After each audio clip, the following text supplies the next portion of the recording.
This is an oral history interview being conducted as part of the LGBT plus Unitarian Voices project of the General Assembly of Unitarian and Free Christian Churches. The interviewer is myself, Reverend Rory Castle-Jones, Communications Officer with the General Assembly, and our interviewee is Reverend Jeffrey Gould, Minister of Dean Row and Hale Barnes Unitarian Chapels. And this interview is being conducted online using Zoom with myself in South Wales and Jeff in Wilmslow in Cheshire. And the date today is the 7th of February 2023. So welcome, Jeff, and thank you very much for agreeing to be interviewed for this project. To get things rolling, our first question is just to ask you why you're interested in being involved in this project, the LGBT plus Unitarian Voices project, and why it's important to you. I guess the short answer is I've ministered within this denomination, within the General Assembly, since 1989, and I was a student in training for the ministry since 1985, and had been involved in the life of some congregations since 1979. So I obviously have an interest in terms of commitment to the institution and the faith it purports to share, to witness to, more deeply because I myself am a gay person and have always been open and honest about that at every stage of my ministry and my training. And have been very closely involved with many of the strides, if I can call them that, the steps forward in the relationship of the denomination to the subject of gay people. And when I say gay, I have to say from the start, it's really shorthand for all the different categories that have become subsumed now under the lesbian, gay, bisexual, transgendered, and other perspectives, other identities. But it would be very tiresome for me to repeat that over and over again. So for shorthand, I'll use the word gay, but will occasionally say lesbian. Great, thank you very much, Jeff. I wonder now if I could ask you to tell us your story in your own words, as much as you can. Describe your whole life story and your ministry and all your work. I grew up in the United States of America in a family that was very, very committed to our local church. And it was a congregational church that was part of the United Church of Christ, which is roughly the American equivalent to the United Reformed Church. And it's also important to remember that Congregationalism in New England was the tradition out of which Unitarianism in North America grew, out of which developed. And the congregation to which I belonged from birth, I was baptized there, was one of those congregational churches that really took on board the progressive outlook, the ethos of Unitarianism from the end of the 18th century, but didn't change its name. So I had the benefits of being in a denomination that was accepted by mainstream Christianity, but in a congregation that was extremely progressive for its time, for the 1960s and 70s. So I cannot recall at any moment any homophobic statement ever having been made from the pulpit or by a fellow church member to me directly. There was an overall sense of valuing diversity. So it was a wonderful environment in which to be reared spiritually. So there wasn't a huge leap when I left the congregational tradition to become a Unitarian. And I'll briefly explain how that happened because it's very relevant to what we're documenting today. I was an undergraduate at a university in New England, and adjacent to the campus was a Unitarian church. And one Saturday afternoon, I strolled by and noticed on the notice board that there was to be the appearance of a person who was the very first openly lesbian member of the United States Congress, the House of Representatives, Elaine Noble. And this sparked my interest. I was aware of my sexual identity, really, from day one. There was never a moment when I doubted I was gay. And as a result of that good experience, I attended a Sunday service, befriended the organist, whom I then began dating. And within a matter of weeks, I was teaching Sunday school. So my transition, my segue, if you will, from the congregational tradition to the Unitarian one was very much within the context of the New England historical framework. So it wasn't a huge leap. My first degree was in comparative religions. It was religious studies. And I valued the Unitarian approach to valuing all faiths and not claiming itself to have a monopoly on truth. So that was a very positive introduction. Through that, I was accepted to train for the ministry and went on to Harvard, but only lasted 3 weeks because I could not really see myself staying in yet another Ivy League institution for another 3 years, mostly with people of the same demographic background as me, white, upper middle class, Ivy League educated. I really felt I needed to experience life more directly and with some challenges that experience I didn't feel would present me. So I left before the term really began, just after 3 weeks, and moved to San Francisco. And I chose San Francisco because it was as far away from Boston, Massachusetts, my hometown, I possibly could get in the 48 contiguous states, but also because I knew there was a Unitarian Universalist theological college in Berkeley, so that if for any reason I felt called to return to training, I knew I had that option, that I wouldn't have to come back to Harvard. Be careful what you wish for. I wanted a real experience and I got it. I arrived just as AIDS broke in the Bay Area, when it rose onto people's radar and was being addressed. And of course, it was a wonderful experience for me pastorally and vocationally to equip me for further ministry. And at the same time, I was able to be hired by an Anglican theological college to be a staff member. I was very, very happy there. And I maintained my identity as a Unitarian by being involved in my local church in San Francisco. I was a youth leader, I was on the personnel committee, I was a fundraiser, and I was involved in the Unitarian Universalist Christian Fellowship and had other roles. So I maintained my identity as a Unitarian, but was working for the Anglicans. And because of that experience, towards the end of my 4 years in San Francisco, I was asked to lead an ecumenical lay chaplaincy team, gay and lesbian prisoners in the county jail. So those 4 years in San Francisco, really a very intense period of vocational training, of formation, really, for my ministry. And of course, the Bay Area is known for its higher profile, shall we say, of the gay and lesbian community. So that was a very positive aspect of my life there. Whilst my time was coming to an end, I felt it really was appropriate to begin training for ministry. I felt that sense of vocation now. I'd had those experiences that were removed from the ivy-colored walls of academia. And I investigated Great Britain and the General Assembly of Unitarian and Free Christian Churches. And I went to Oxford and attended what was then Manchester College, Oxford, for 4 years of ministerial training and to gain another degree from the university there. Thank you. I think it might be a good idea to ask you now to say a little bit more about your experience of training for Unitarian ministry, as the previous questions brought us kind of to that point.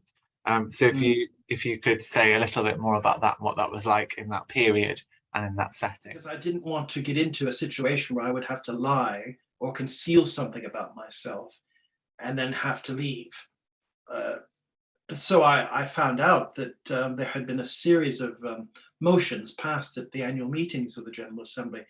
I think the most important one was probably in 1977. I may have the date wrong, but it was basically saying that the General Assembly affirmed the welcoming of students to the ministry who were openly gay and lesbian, that there was no bar to people being trained on the basis of their sexual orientation.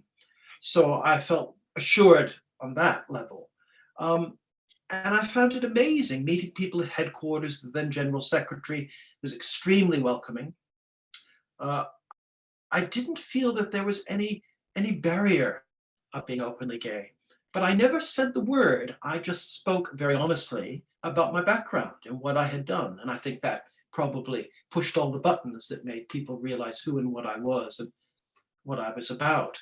Um, Strangely enough, I found it more concerning that I was a professed Christian. I found that presented a greater challenge than my sexual orientation. Uh, the process was very simple: to be interviewed and accepted. And I found myself at Oxford in a very strange environment where there were quite a few gay and lesbian people, but no one would address it openly. There were codes, there were gentle, nuanced messages that were sent, either physical or words or gestures, whatever, so that one knew where one stood. But it became clear very, very early on the worst sin I could commit was to be open about being gay. So I made a point of never lying uh, and of never leading anyone, even myself, down a different path. But I didn't speak directly to it unless I was required to. I guess it's a case of don't ask, don't tell. But I didn't withhold information at the same time. So I thought that was the way to go forward with integrity. This wasn't too much of an issue in the college, although it was a difficult time to be in this country because AIDS had really broken. This was now 1985 and spread over to this side of the Atlantic. And as an American, as a gay man, a lot of prejudice was projected onto me, a lot of fear from people. And, it wasn't the best time to be openly gay at Oxford, even within the college. It did lead to conflict, I must say. And I found myself in the strange position of relating to denominational authorities in the college and through headquarters and at other levels. This made life a bit complicated and a bit difficult because one often found myself talking at cross purposes or being asked to tone things down. Where it really became a challenge was in the course of my student pastorates. And I really benefited. The denomination and the college supported me very generously. Hadn't happened that often before I trained, but I did a year of the certificate and a 3-year degree in theology. And I think the wisdom behind that was the more time I had in college and was sent out on placements, the more opportunities I would have to become acclimated to life in Great Britain and to understand what ministry would be like here, as opposed to the US. I think, like many US citizens who come to this country to live and work, I made the mistake of thinking Britain was America with a British accent, which of course it is not. And my placements were in challenging areas of the country. I spent one summer in Northern Ireland, and homosexuality there had recently been decriminalized. So it was a climate of suspicion and fear and hesitancy. And that was very, very challenging. And it really did wake me up to the fact that I was no longer in the United States. I was in a completely different culture with very different approaches to challenging subjects. I think the next step was when I began candidating, which is the term that's used in the General Assembly for seeking settlement in a pulpit. And I found myself being wooed by congregations who were looking for ministers, having very positive experiences on the first visit. But on the return visit, there was a certain coldness and distance from people. And I couldn't understand because on leaving after the first visit, there was always great warmth and openness. And I felt as if it was just the natural step to come back for a second visit and be appointed the minister. And it became quite clear what was happening, that people were asking round about me and discovering I was gay. Again, I never lied or withheld any information in the course of candidating, but I never said outright, I am a homosexual. And I was really, really taken up quite abruptly and to my surprise, when one congregation took the vote as to whether to call me to be the minister or not, and it was only against, even though I had been told that it would probably be almost 100% in favor. And I asked why, and I was told that someone in the congregation had cottoned on that I was gay and feared I might be a pedophile. That's the first time anyone had ever made that connection and directed it to me, to my knowledge. And I was really shocked. And I think I'll always carry that with me, that something that could not possibly be true in relation to me was being dreamt up by a group of people based on very little information, but what had been a very positive experience in meeting them. I was finally successful in securing placement in a congregation because the chairperson of the congregation in question had been very, very much involved in the life of the wider General Assembly of the denomination. And he was very intelligent, and he took it upon himself to ring people who were quite highly placed in the movement to know about me. Even gay and lesbian people whom he knew, and they assured him that I was well trained, that I had a true sense of vocation, and that I behaved myself well in all circumstances. So with their support and their affirmation of me as a potential minister, he then encouraged his congregation to vote. I subsequently learned that he never told them I was gay. He was a wise person who was very cultured and lived in a more informed environment than most members of the congregation. So he wasn't representative in any way. But he made it his business to summon me to his house shortly after I arrived and began my ministry, to assure me that he had no difficulty with my being gay and would support my ministry wholeheartedly. But if he should learn that I engaged in a specific sexual activity, he would want nothing to do with me. So clearly, I was being told that there were boundaries, and this was early on in my ministry of behavior. So it was very chastening to have that experience, but I'm very grateful that it happened at the very beginning of my ministry, because it enabled me to go forward armed with that knowledge that the average person in the pew really wasn't in sync with the denomination's official policy.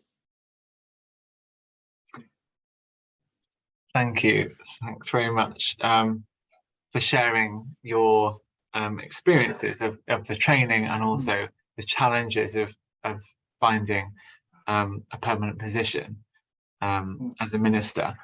I want to ask you now if you could say a little bit about the changes that have taken place for LGBT plus people in the Unitarian movement during the period in which you've been involved, so from the 1980s to today, whether there have been changes. And as I said earlier, when I arrived to begin my training in 1985, AIDS was really very much on the agenda, and there was a great deal of ignorance and fear about the matter, and a lot of negative sentiment about gay and lesbian people at the time was generated as a result of that fear. That, of course, is largely dissipated all these years later. But it was a very much a hothouse environment. There was a lot of pressure surrounding the issue, and it seemed to be the most divisive issue to raise in the life of the churches and chapels, particularly when I was in Northern Ireland. I was so surprised.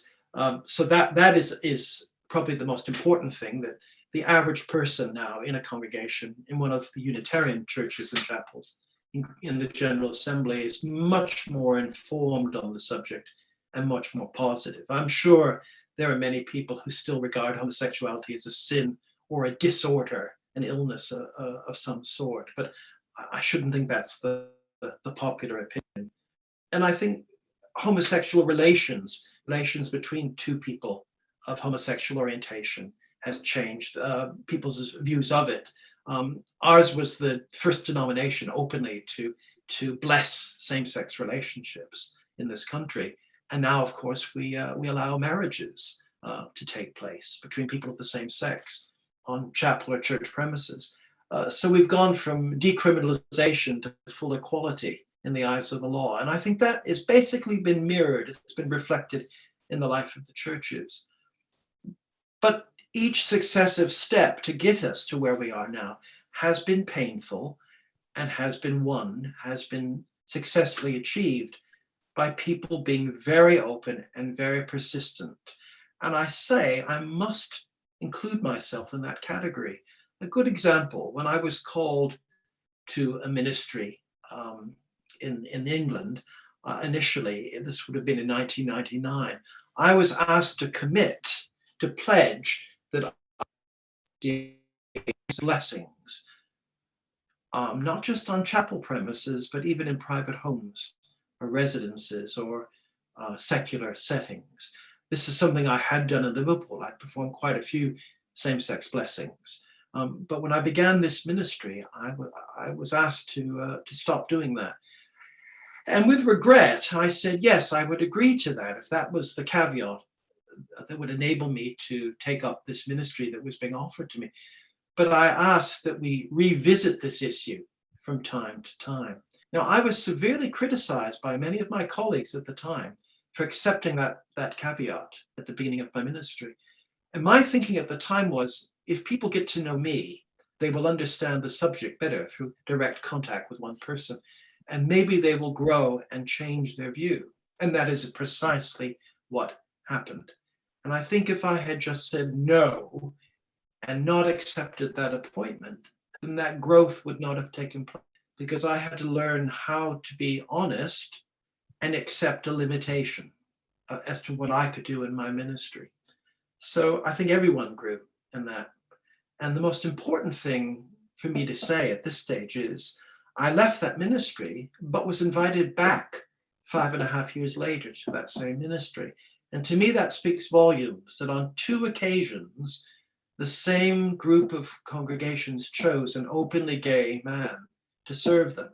But of course, the second time round, there was much more experience of one another, and the issue had been thought through much more thoroughly.